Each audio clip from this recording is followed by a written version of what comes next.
Hello everyone! Welcome to my small channel, Charot!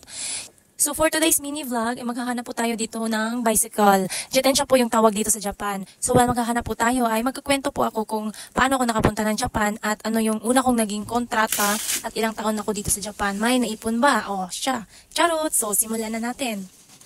So, syempre, bago kayo pumunta ng Japan, ay maghanap kayo ng legit agency dyan sa Pilipinas. So, ako po ay Bisaya at sa Cebu po ako nag-apply. Dyan po sa Rachel Manpower Agency, ako nag-apply. Although nag-apply rin po ako sa Golden Gateway, pero hindi ako pinala doon. So, ayun na nga, to make the story short, ay natanggap ako sa unang interview ko.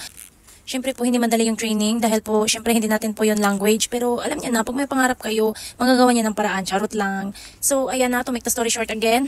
Nakapunta ako dito at ang una kong kontrata ay 3 taon. Under, laundry po yung pangalan noon. Pero bago na po yung pangalan niya ngayon. Linen supply na po siya ngayon.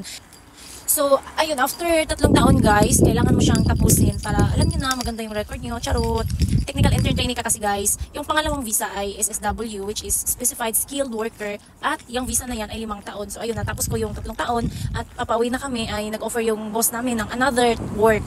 Pero sa caregiver guys, yung SSW, which is caregiver yung pinasukan ko ay kailangan mong mag-take ng prometric exam dito sa Japan. Pwede rin naman sa Pinas. Dahil nandito naman kami sa Japan, eh, dito na kami nag-take ng exam.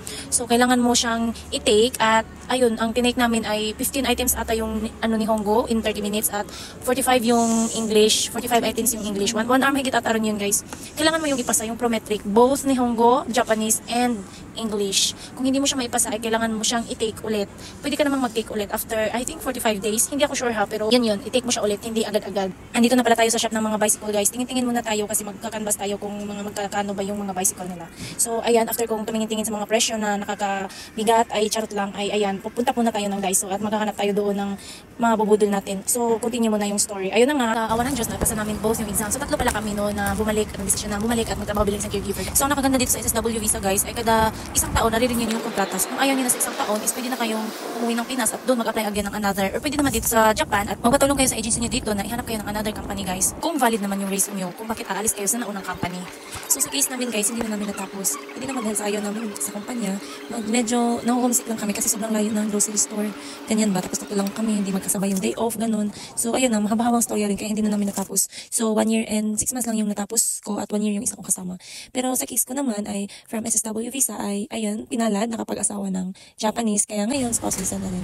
So ano yung kwenta ng spouse visa ko? Paano ko pinases? Hindi ko tinapos yung kontrata. Anong nangyari? Abangan for the next vlog. Thank you for watching. Babush!